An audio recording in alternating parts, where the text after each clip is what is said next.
Labas, aš esu Saulius Adomaitis, vienas iš Remapo įmonių vadovų. Gal galėtumėt pateikti pavyzdžių apie inovatyvias įrangas? Tai dabar paskutiniai, kaip pavyzdys, mūsų įranga suvedimo stendas. Tai mes turėjom suvedimo stendą ir šitą įmonį, kurioje aš esu dabar, tai gal suvedimą daro kokią 20 metų ir jau kelias įrangas pakeitė. Tai mums reikėjo atsinaujinti patį suvedimo stendą, kad jis tiktų visiems automobiliam iki šių dienų.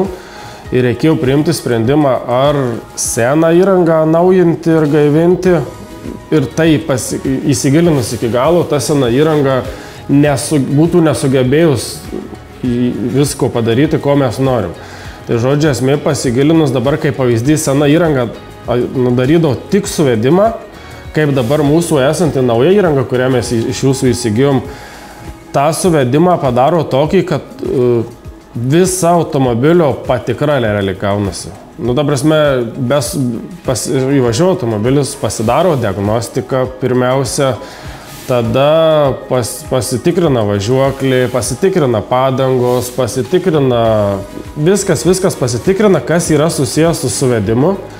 Ir kaip pavyzdys, atlikus suvedimo stendą reikia prakalibruoti naujam automobiliam tam tikrus daviklius, važiuoklius. Viską daro vienas įrenginys ir jis daro tai profesionaliai, nereikia jokių papildomų prietaisų, dar kažko nusipirkti.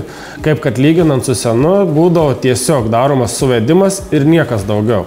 Ir tarkim, jeigu po suvedimo ten išlįsdavo, kad kažkokių kalibracijų reikia ar kažko, tai reikia atskiros įrangos, kažkokios, kuris sugebės tą kalibraciją padaryti. Tai dabar šiuo metu mūsų nauja įranga daro viską nuo A iki Z, kas yra susijęs su suvedimu. Mačiau, turi traktorių galios matavimo stendą. Kokio paklausumo šita paslauga jūsų servise?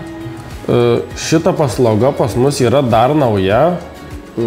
Tai mes po truputį įsivažinėjom į šitą rinką ir paklausa tai yra gan didelė, nes kaip pavyzdys, tas galios matavimo stendas matuoja ir galę.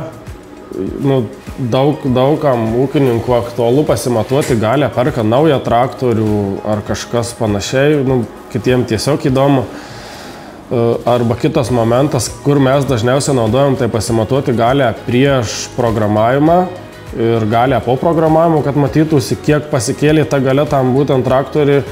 Ir dar kitas dalykas, kuris yra naudojamas, tai jisai po kapitalinio variklio remonto kiekvienas gamintojas nurodo, kiek laiko reikia pradirbti naują variklį. Tai būtent nurodo, kokiom apkrovom ir kaip jis turi būti atliktas. Tai būtent šitas galios stendas turi tokią galimybę atlikti po variklio remonto tą tokį prasidirbimą pirminį, kuris reikalaujamas. Kaip vertinate partnerystę ir kokie mūsų ateities planai? Tai vertinu labai gerai, jeigu taip nevertinčiau, nebūtų visa įranga pirkta per jūs. Manau, kad mūsų ir jūsų įmonę sieja tas, kad kaip mes atsidarinėjom, jūs buvote irgi visai turbūt dar labai jauni ir tiek ir jūsų įmonė auga, tiek ir mūsų. Tai susibendravęs ir su visais vadybininkais ir kaip renkuosi įrangą, kitur net nieko neieškau, nežiūriu, nes šitoj vietoj kaina nieko nelemia. Tai kad tu nusipirksi pigiau ir negausit, kaip pavyzdys, techninio gero aptarnavimo ar palaikymo, kai kartais reikia, nes vis tiek įranga yra įranga ir visokių niuansų su ją iškyla, tai ten pas jūs pasiklausai 2 minutės ir jau viskas aišku ir nereikia kažko ieškoti, pačiam gilintis ir panašiai. Tai manau, kad bendradarbiausim dar ilgai, kol mes gyvuosim, tai ir jūs, ir viskas bus gerai.